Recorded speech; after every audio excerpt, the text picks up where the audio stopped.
आप सभी जानते हैं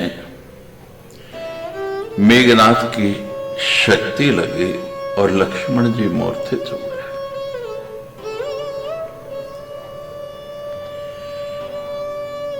लंका में सुषेण वैद्य उस समय सबसे बड़े चिकित्सक थे। हनुमान जी गए सुषेण को बुलाने के लिए, और जब सुषेण को लाने लगे तो विचार करने लगे कि युद्ध चल रहा है और अगर रावण को सुषेण की आवश्यकता पड़ गई और सुषेण घर में नहीं मिला तो कहीं रावण ये जान ना जाए कि सुषेण को हम ले गए और सारे का सारा बना बनाया कार्य न बिगड़ जाए। ये क्या किया जाए, क्या साधन हो। हनुमान जी बहुत ही याद है। दूसरी बात विचार किया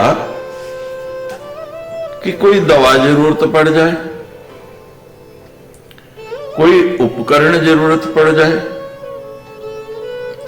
और बार बार उसको लेने के लिए आना पड़े, तो उन्होंने कहा कि मैं वैद्य नहीं, पूरे का पूरा दवाखाना, पूरे का पूरा अस्पताल ही यहां से उठा के ले जाता हूं।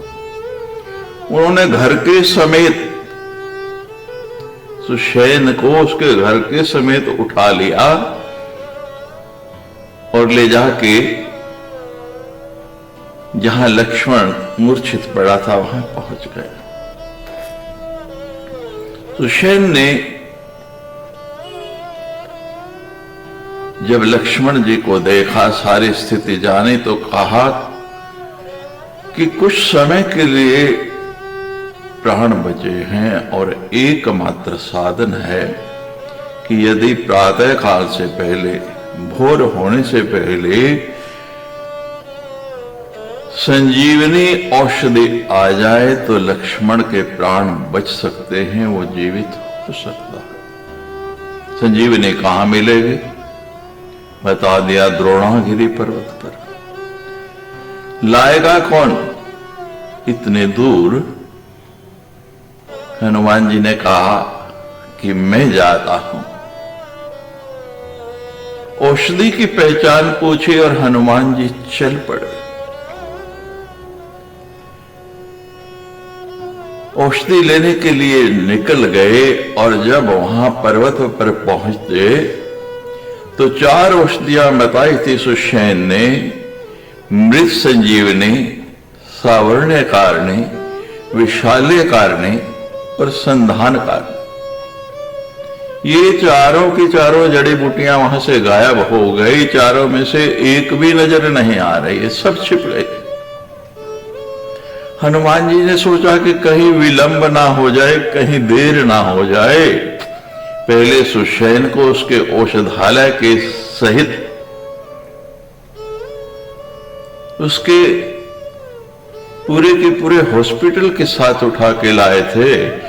अब हनुमान जी ने तनिक भी देर नहीं लगाई और महाराज एकदम वो पूरे का पूरा द्रोणागिरी पर्वत यूं हाथ पे उठा लिया और लेकर जल्दी जल्दी जल्दी जल्दी वापस पहुंच गए। और महाराज उन औषधियों का प्रभाव कितना था कि जैसे जैसे वो पर्वत निकट पहुंचा, लक्ष्मण जी के समीप पहुंचने लगा, तो उन औषधियों की गंध से ही, उनकी खुशबू से ही लक्ष्मण जी की मूर्छा दूर होने लगी। सभी अतुलित बल के धाम हनुमान जी की भूरी भूरी प्रशंसा करने लगे कि हे हनुमान जी, संसार का कोई ऐसा कार्य नहीं है, कोई ऐसा काम नहीं है जो आप पूरा नहीं कर सकते।